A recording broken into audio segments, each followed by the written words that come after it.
Donc, comme cela a été annoncé, cet après-midi, on va s'intéresser à démasquer les fake news au sujet de la Bible.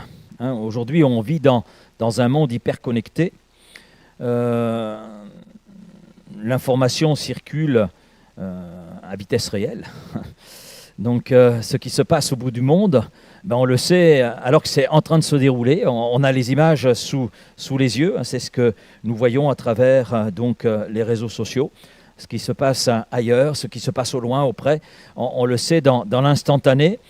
C'est vrai, l'information circule à une vitesse incroyable, mais avec cette vitesse, il y a aussi un danger qui est là. Ce sont les mensonges, les fake news, les fausses nouvelles.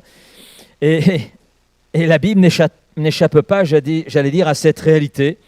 La Bible est souvent, c'est pas une chose de nouveau, mais c'est chose qui perdure et qui se développe encore aujourd'hui. La Bible est souvent la cible de ces fake news, de ces mensonges. Il y a des idées fausses, des mensonges, il y a des critiques qui sont infondées et qui circulent concernant la Bible.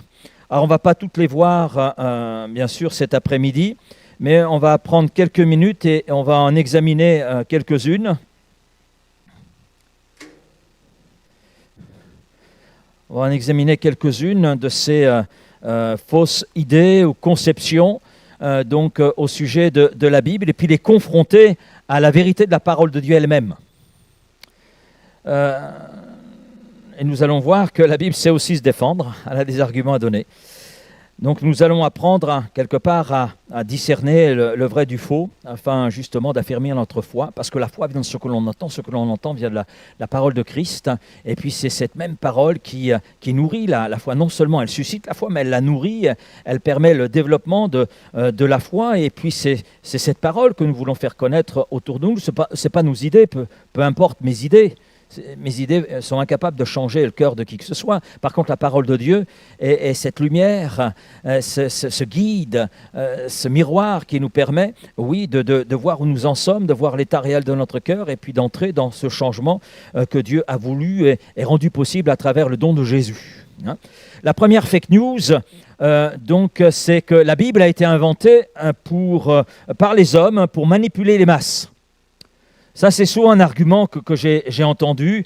Ce n'est pas nouveau, à travers les siècles, on entend quelquefois la même chose. Et certains disent que, comme la Bible, ce n'est qu'un livre, finalement, c'est vrai, mais c'est plus qu'un simple livre. C'est un livre qui a été écrit par des hommes. Oui, Dieu a choisi des hommes pour parler à d'autres hommes. Il n'a pas choisi des extraterrestres, parce que déjà, on n'aurait rien compris. Il aurait fallu qu'il nous donne l'interprétation du langage des extraterrestres. Donc, Dieu a choisi tout simplement des hommes pour parler à d'autres hommes. Alors, à partir de là, certains disent, oui, c'est justement pour cela qu'elle a été conçue, pour contrôler les peuples, pour asseoir le pouvoir de la religion ou des religions. Que dit la Bible elle-même ? 2 Timothée, chapitre 3, verset 16, « Toute écriture ou toute l'écriture », c'est-à-dire tout ce que nous avons là entre les mains, l'écriture est inspirée de Dieu. Elle émane du souffle même de Dieu.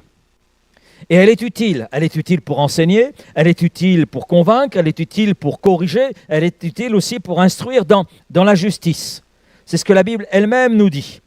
Mais elle va plus loin, puisque dans 2 Pierre, chapitre 1er, et les versets 20 à 21, il y a ce rappel qui est fait par l'apôtre Pierre, un homme, c'est vrai, de la même nature que nous, mais qui écrit exactement comme l'apôtre Paul, dans le texte que j'ai cité précédemment, il écrit sous l'inspiration de cette troisième personne de la Trinité, qui est le Saint-Esprit, et conscient d'ailleurs de cette inspiration.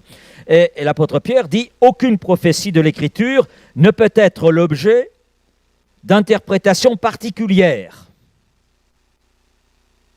On pourrait dire personnelle. Ce n'est pas par une volonté d'homme qu'une prophétie a jamais été apportée, mais c'est poussé par le Saint-Esprit que des hommes ont parlé de la part de Dieu. Donc c'est poussé par le Saint-Esprit que des hommes ont parlé de la part de Dieu. Donc c'est ces hommes que Dieu a utilisés pour écrire à d'autres hommes, à l'humanité, étaient des hommes qui étaient conscients qu'ils étaient là poussés par le Saint-Esprit pour écrire ce qu'ils ont écrit, et ils écrivaient de la part de Dieu. Donc la Bible, ce livre que nous avons ou cette bibliothèque, parce qu'en fait le mot Bible vient d'un terme qui signifie les livres, hein, biblios, les livres. La Bible est le fruit de l'inspiration divine. C'est vrai, elle a été rédigée par des hommes, mais des hommes qui étaient guidés, poussés, conduits par le Saint-Esprit. Bien sûr, ce n'étaient pas des robots. Non, non.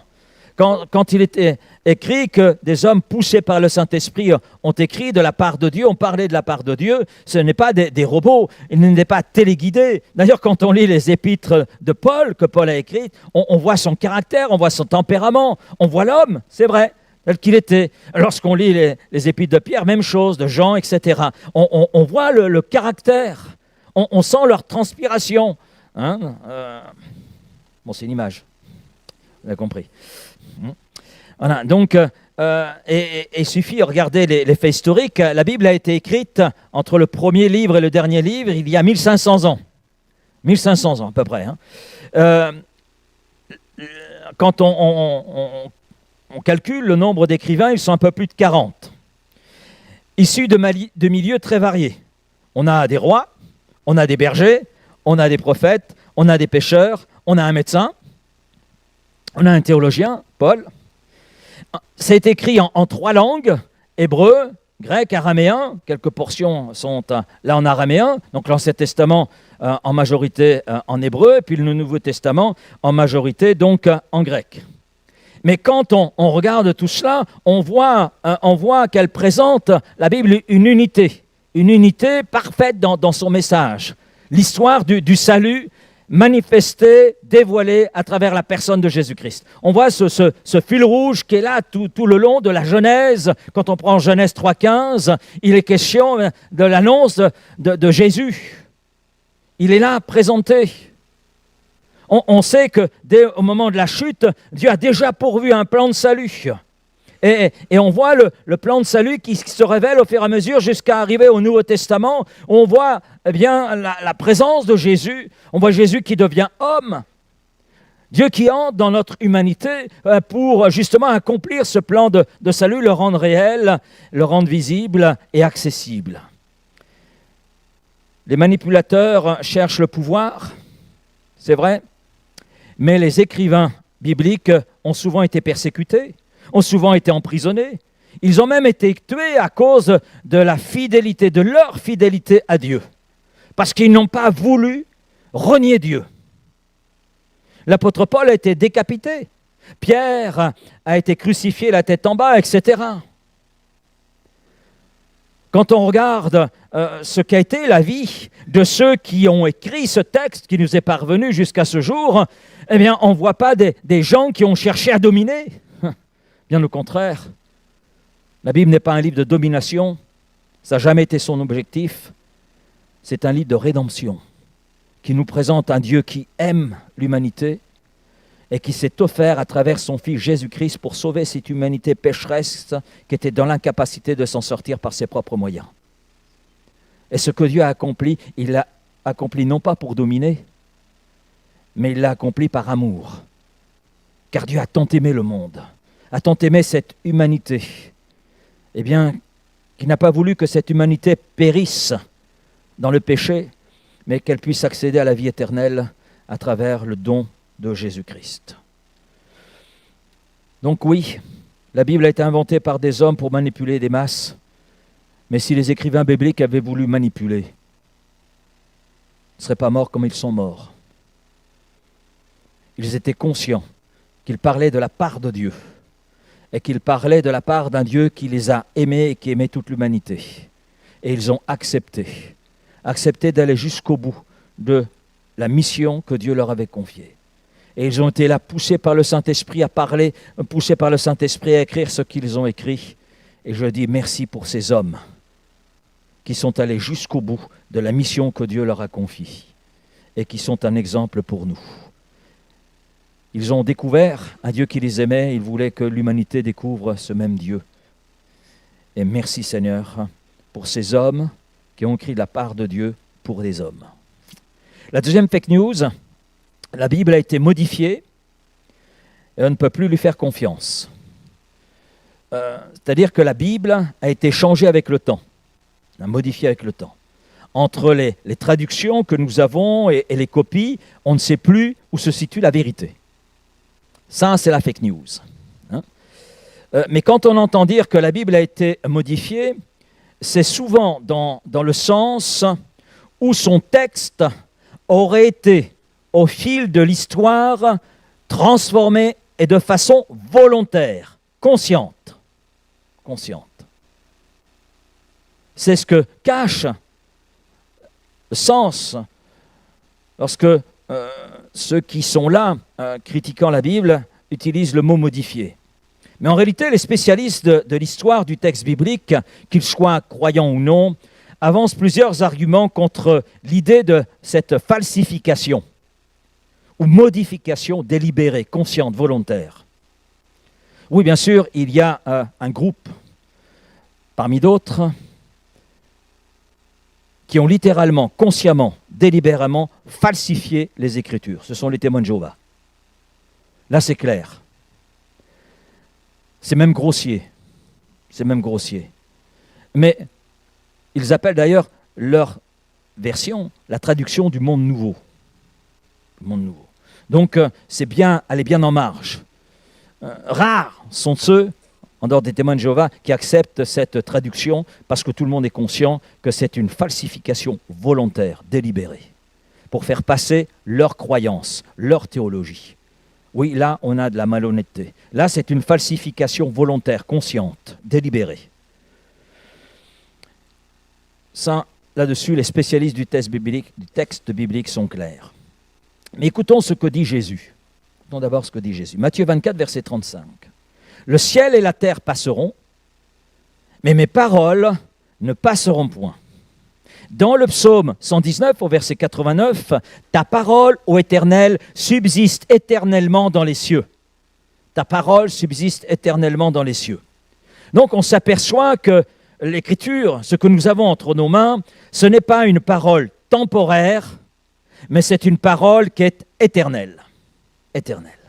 Donc c'est déjà un point important par rapport à la réponse que l'on peut donner à cette deuxième fake news, ce deuxième mensonge. Mais ça va plus loin.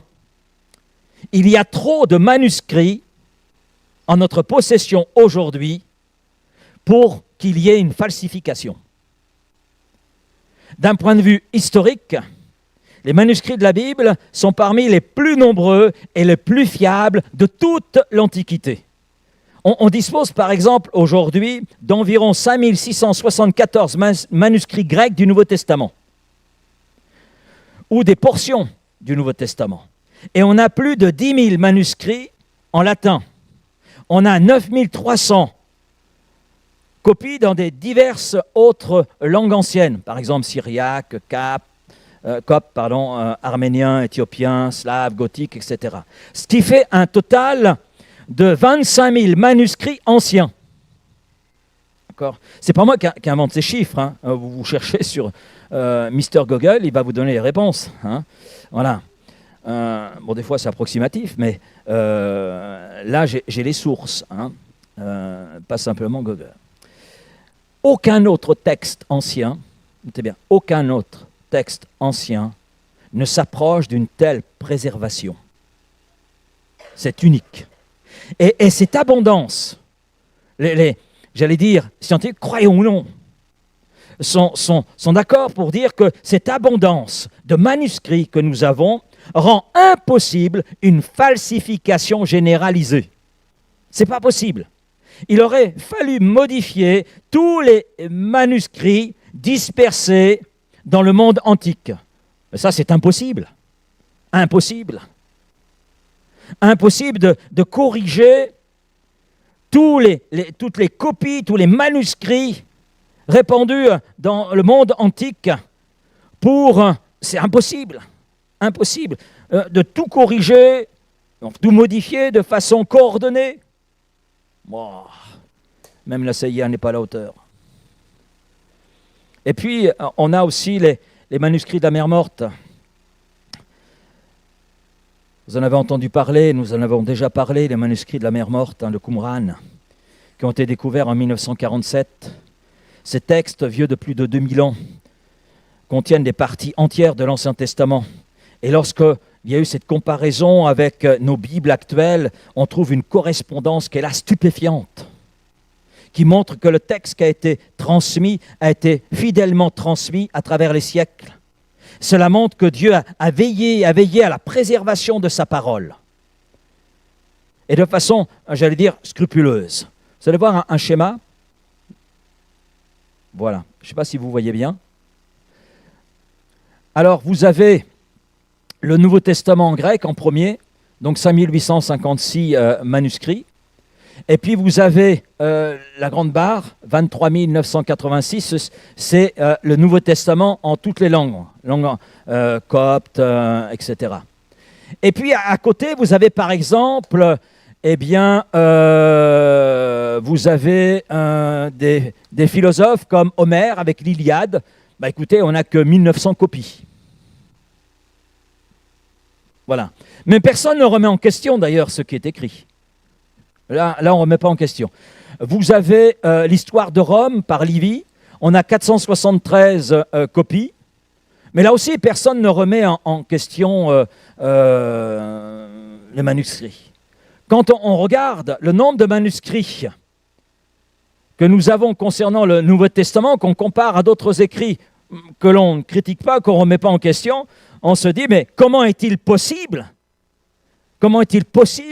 de pouvoir modifier autant de manuscrits, autant de copies? Non, c'est impossible. C'est impossible. C'est impossible. Et puis, j'aurais pu prendre un autre schéma qui montre, le temps entre la date d'écriture des manuscrits bibliques et le temps de la découverte de ces manuscrits. Hein? Et on s'aperçoit que concernant le Nouveau Testament, par exemple, grec, on a très peu d'années, une centaine d'années. Si on prend, par exemple, la guerre des Gaules, à vrai dire, là, on ne peut pas comparer. Mais pourtant, on ne discute pas concernant la guerre des Gaules réalisée par César. Non, ça, c'est... Il n'y a pas de souci. Concernant les annales de Tacite, on a plusieurs... c'est pas une centaine d'années, c'est plusieurs centaines d'années entre le moment où ça a été écrit et le moment où on a pu comparer avec des copies. Donc quand on s'aperçoit des choses, on se dit, mais Dieu a veillé sur sa parole.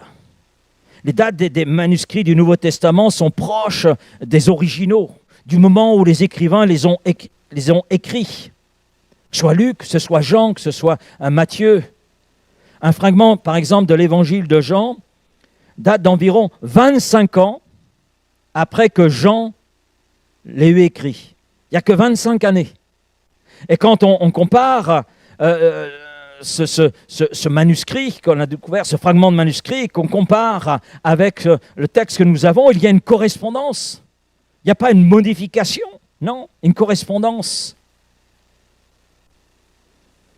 Alors que la plupart des œuvres classiques, certaines on les a étudiées à l'école, eh bien, en fait, datent de 700 jusqu'à 1400 ans après le temps où leur auteur a écrit.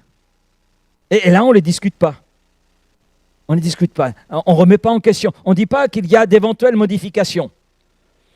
Et puis en plus, pour savoir s'il y a d'éventuelles modifications, il faudra avoir un nombre de manuscrits suffisant pour pouvoir comparer. Alors que concernant le Nouveau Testament, on a tout ce qu'il faut. Tout ce qu'il faut. Qui nous montre que la modification, la falsification est impossible. Ce qui veut dire que nous avons un texte fiable qui mérite toute notre attention et qui ne peut être que la parole de Dieu quand on regarde les faits historiques scientifiques. La troisième fake news, la Bible est pleine de contradictions. Ça, c'est un peu la mode. La Bible se contredit, disent certains. Mais lorsqu'on examine les exemples que ces contradicteurs nous donnent, on se rend compte que souvent ce sont des malentendus, des incompréhensions dues à une mauvaise lecture, et souvent dues à une lecture qui est superficielle. Et dans une plus grande majorité des cas, c'est « on m'a dit que »,« j'ai lu que », sans avoir contrôlé le texte biblique en lui-même. Non. Proverbe 30, verset 5 nous dit « Toute parole de Dieu est éprouvée. Elle est un bouclier pour ceux qui cherchent en lui un refuge. » Donc on voit que Dieu sait aussi protéger sa parole. Alors je vais prendre un exemple, Luc 2, 33. Luc 2, 33.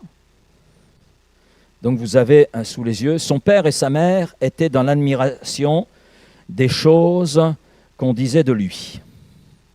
Alors il y a un manuscrit qui dit ceci, Joseph et la mère de Jésus, littéralement de lui, étaient émerveillés de ce qui était dit à son sujet. Et puis un autre manuscrit dit, son père et sa mère étaient émerveillés de ce qui est dit à son sujet. Vous voyez une contradiction? Est-ce que vous voyez une contradiction? Son père, sa mère, et de l'autre côté, c'est Joseph et la mère de Jésus. Littéralement la mère de lui, de Jésus. Dans les deux cas, c'est émerveillé. Je prends ces deux manuscrits parce que c'est l'exemple le plus souvent qui apparaît.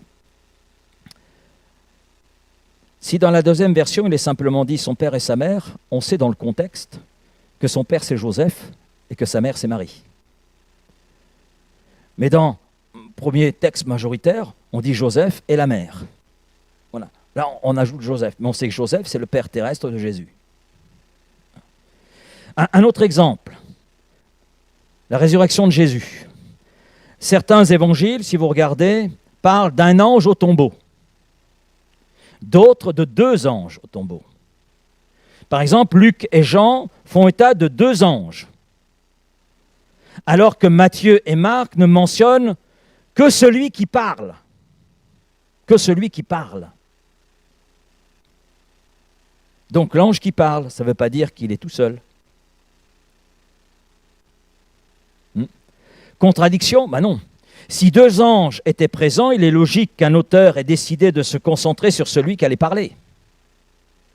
Si l'autre reste muet, il n'y a pas besoin de préciser qu'il est présent, puisque les auteurs se concentrent sur l'ange qui a parlé.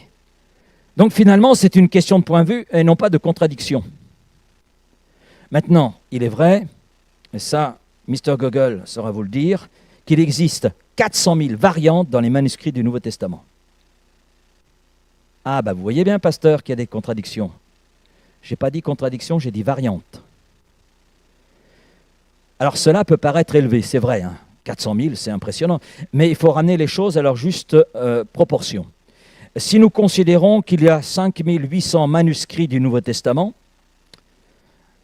donc 5 800 manuscrits grecs du Nouveau Testament, ça représente 2,6 millions de pages. Ok, vous me suivez? Ce qui veut dire qu'il y a une variante toutes les 6 pages et demie.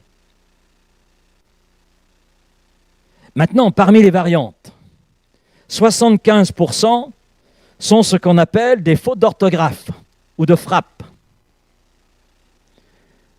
Et ces fautes d'orthographe n'affectent aucunement le texte. Aucunement le texte. Là où l'un va mettre un J, l'autre va mettre un Y. Ben oui, parce que en hébreu, le J n'existe pas. Voilà.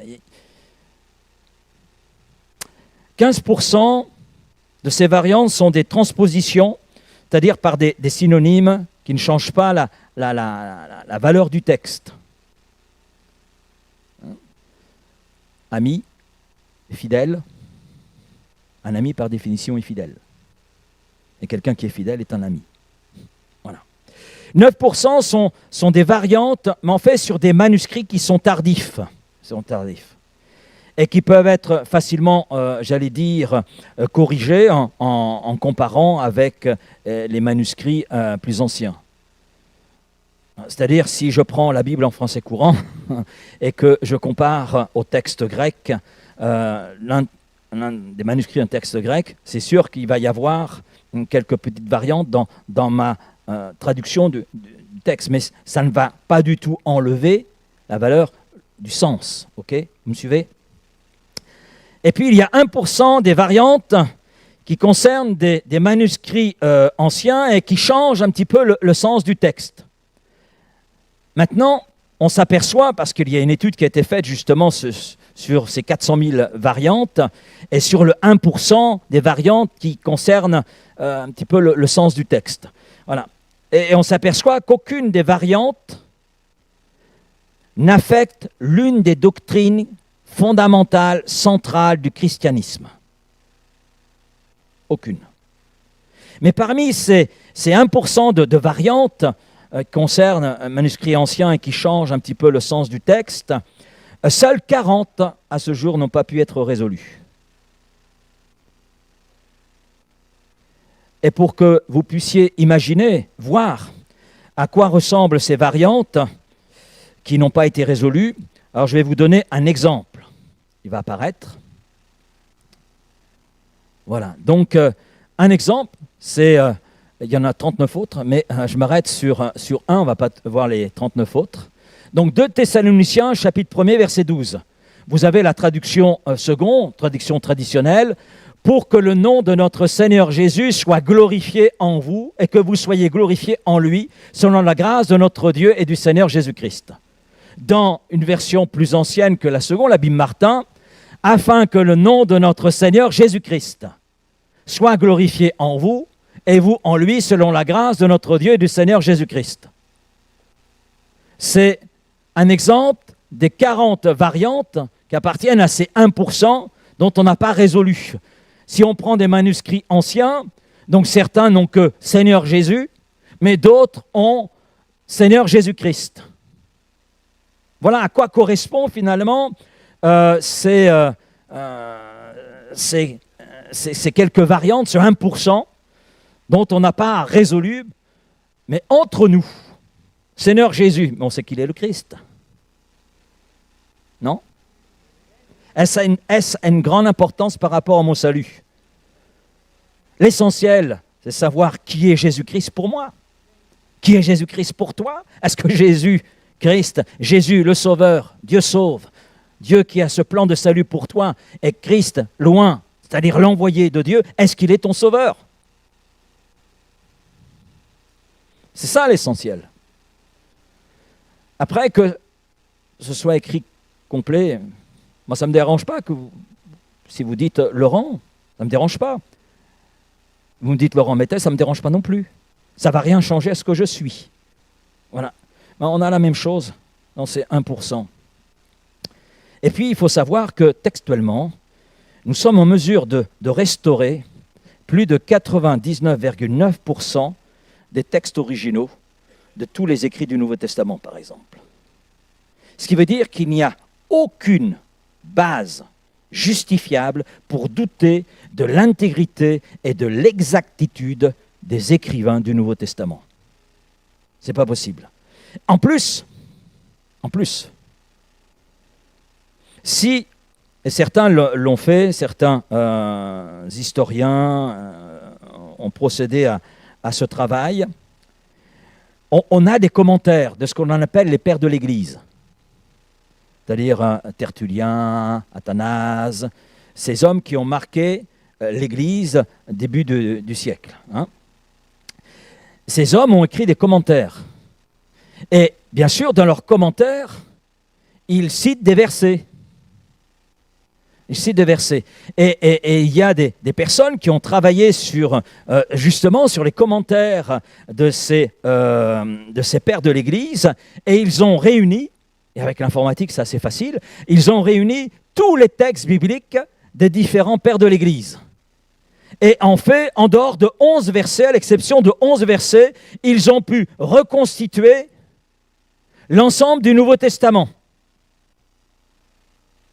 Et quand on sait que les pères de l'Église, c'est entre 150 après Jésus-Christ jusqu'à 200, hein, si on prend ces hommes, ces pères de l'Église dans cette période, on est capable de reconstituer, à l'exception de 11 versets, capable de reconstituer l'ensemble du Nouveau Testament. Et de dire qu'il y a cette correspondance avec le texte que nous avons aujourd'hui. Ça, c'est unique. J'en arrive je crois qu'on est arrivé à la 4e fake news. La Bible est dépassée. La Bible est dépassée, elle est inutile pour notre temps. Comment t'es chrétien, toi tu lis la Bible? Non, c'est un vieux livre dépassé. Mais non, il y a mieux que ça aujourd'hui. Il y a mieux quand même. Non? Vous n'êtes pas d'accord avec moi? Il y a mieux. Heureusement que vous n'êtes pas d'accord avec moi. C'est vrai que dans un monde moderne, scientifique, technologique, on entend souvent la Bible, c'est un vieux livre. Un livre d'un autre temps, un livre poussiéreux, qui n'a plus rien à nous dire aujourd'hui. Ben, je trouve pourtant que la pertinence de la Bible vient surtout de son message, qui reste d'actualité et qui parle encore au cœur.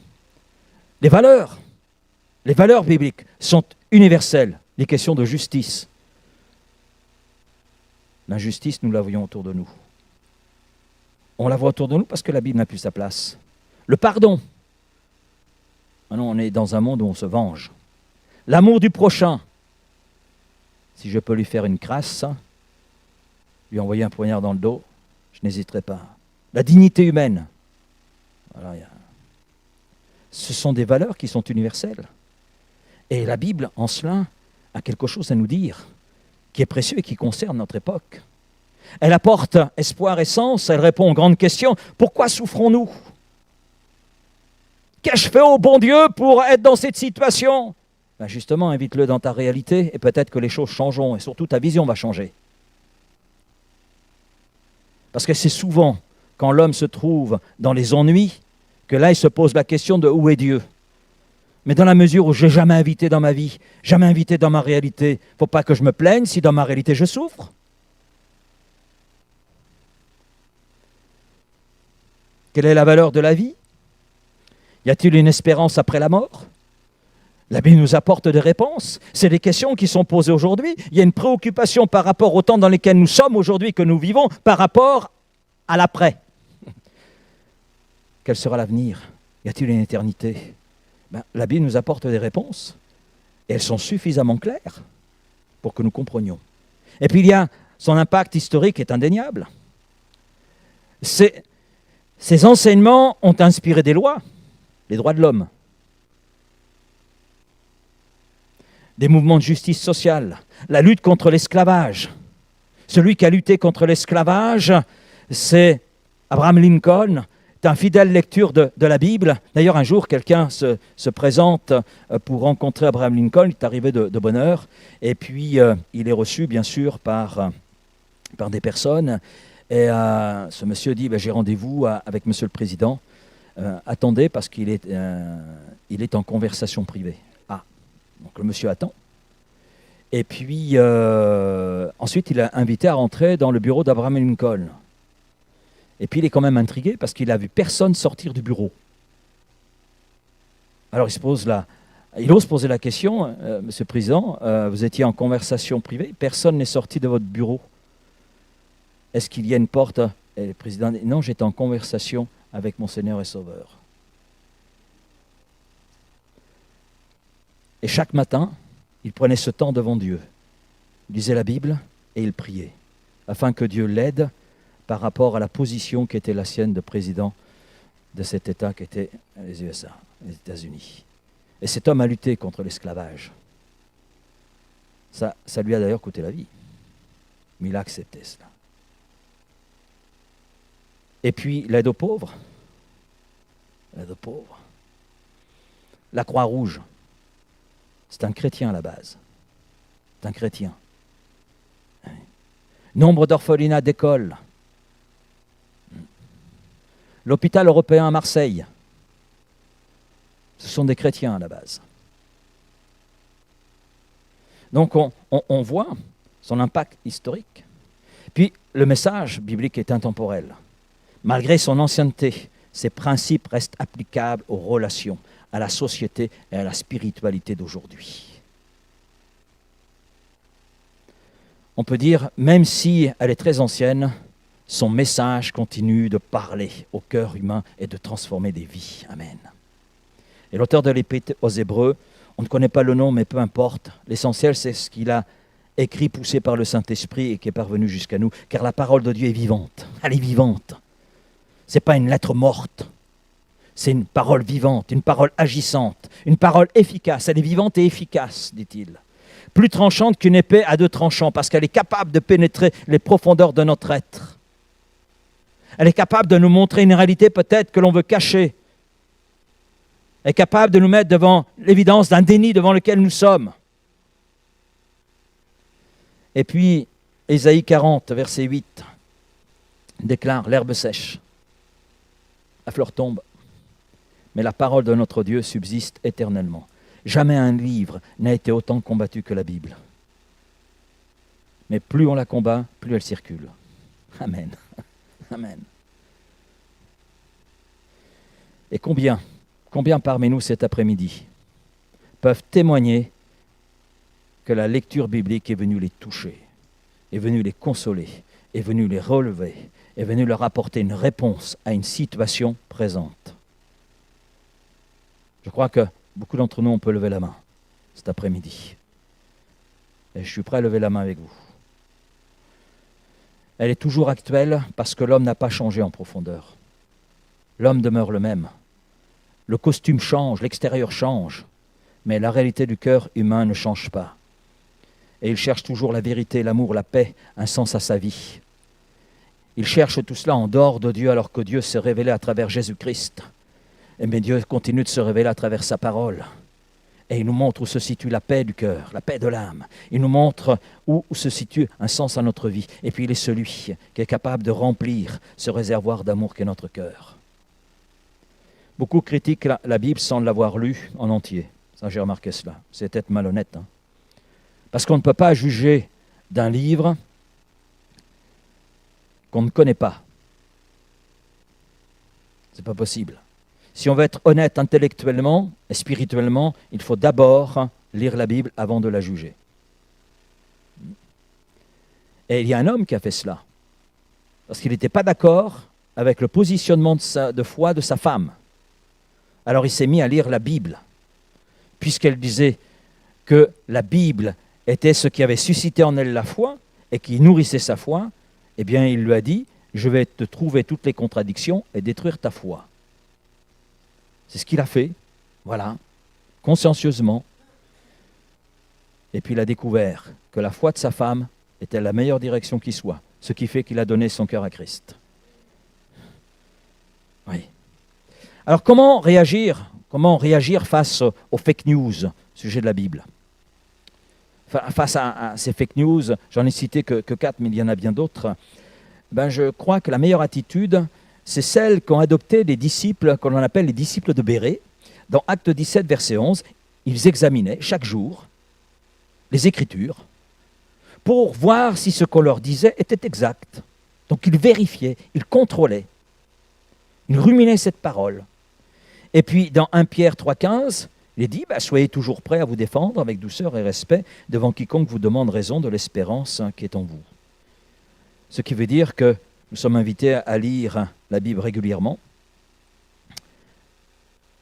à la relire, à l'étudier, et puis ne pas avoir peur de poser des questions. Dieu n'a pas peur de nos questions, je vous rassure. Dieu n'a pas peur. Des hommes dans l'Écriture l'ont questionné parce qu'ils ne comprenaient pas. Job, Ésaïe, Jérémie, Habacuc. Ces gens ont questionné Dieu et ils ont eu les réponses. Dieu accepte d'être questionné. Il accepte les questions. Un jour, un homme a dit « Mais où es-tu? Où es-tu? On me dit qu'un Dieu existe, mais où es-tu » Et juste en sortant de chez lui, il voit un panneau. « Je suis le chemin, la vérité et la vie. »